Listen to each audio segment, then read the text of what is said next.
Hi, Jen. It's Diana. Say I made my first part of the presentation for how to apply a wound vac. Um, Probably lost the first 10 minutes, so I'm going to re-record them now. The people who are here um, to watch the presentation aren't here now, but I didn't. I couldn't have them come back again. So I'm just going to try to remember how I started out my presentation for them. The other half I did um, re-record. But anyway, whatever. I'll just pretend like I'm starting off now. Or oops. So hi, I'm Diana Kohlberg. Um, I've been a nurse now for 20 years. Um, I'm sure you all know me. And we've worked together for a while. So Mike is here from X-ray. Ashley is an OT student, almost finished with her master's degree in OT, and then Deanne is a home health nurse. So they were all part of the group who watched the presentation. Okay, so our goal today is to teach you how to apply a wound vac in a clean environment, and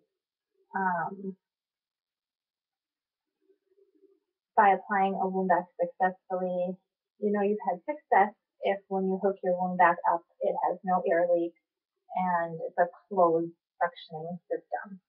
So the reason why we use it in a clean environment is to protect the patient from the fluids, protect you from the fluids, body fluids, and reduce the spread of pathogens.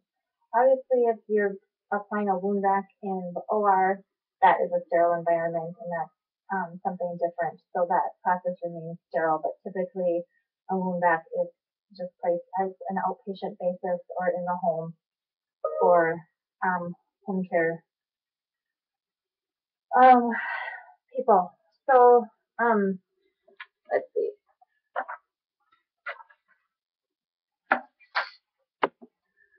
First of all, I just want you to know just kind of exactly what a wound vac is.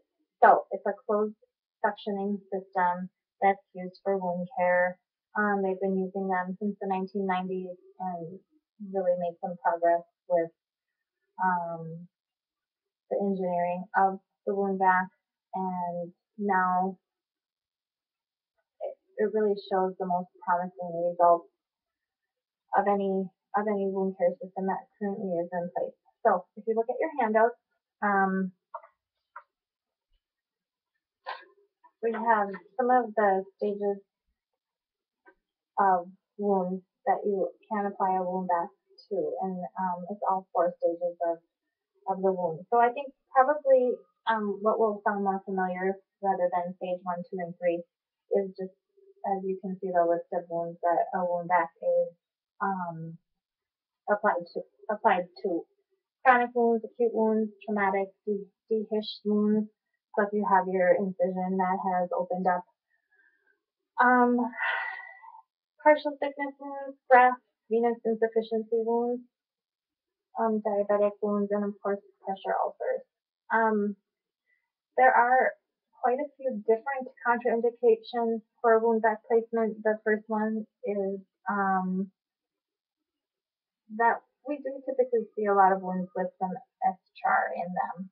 So that's you do need a debridement before you can apply a wound vac to a wound that has some of that eschar in it.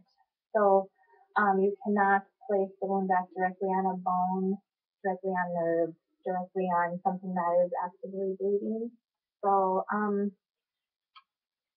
you can see that too on your handout. It's also untreated osteomyelitis.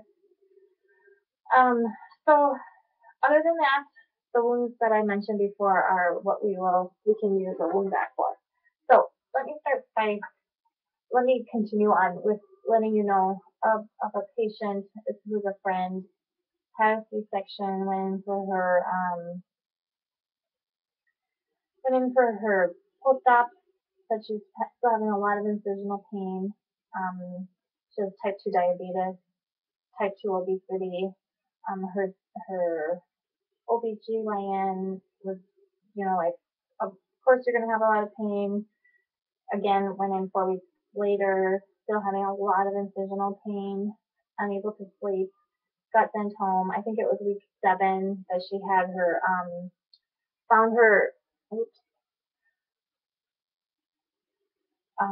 green and yellow fluid oozing from her belly. Yuck. Incision. So they had to open up her wound, totally infected, did a debridement on that infected tissues, and then tried to close the wound just with some different techniques other than a wound vac. This was probably like 10 years ago. So I think that was, the wound vac was kind of just becoming more studied and more popular of a treatment option. So 4 weeks, no success with closure of that wound. They put a wound back on, and within just like 3 weeks, significant closure and new tissue. So the wound vac, you can see on your handout again that you can see some of those measurements compared to wound vac compared to wet to dry dressing. The wound vac shows greater than 25 millimeters of new tissue growth and shrinkage of the wound, as opposed to just like from 0 to 8 days, as opposed to no new tissue growth and no closure of the wound with other conventional wound care options. So that's pretty significant. A lot of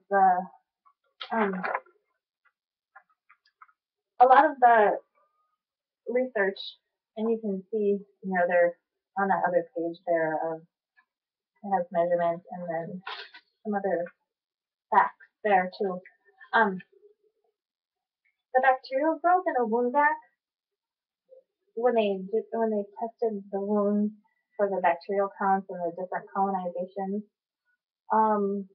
shows a much greater concentration of bacteria than a much greater concentration of bacteria using the wound vac than other methods. So they're still a little bit unsure why the wound vac works so well with the high concentration of bacteria that they see, as opposed to the bacteria concentration with like wet to dry dressing.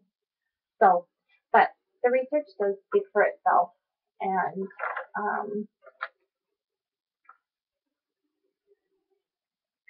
I think that might have been where I left off with when I lost this portion of the video.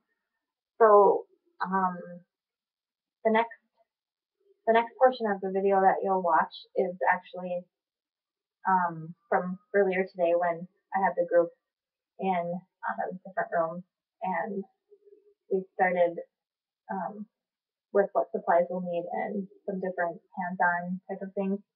So I hope that's okay. It wasn't exactly what I had done earlier with the group, I don't think at all, but pretty close. I did say I was a nurse for 20 years, but I started with 10. So anyway, thanks, Jen, and I hope that you can watch this and it's worked, because this is all new to me, because I am not a teenager that uploads videos to YouTube ever. So thank you.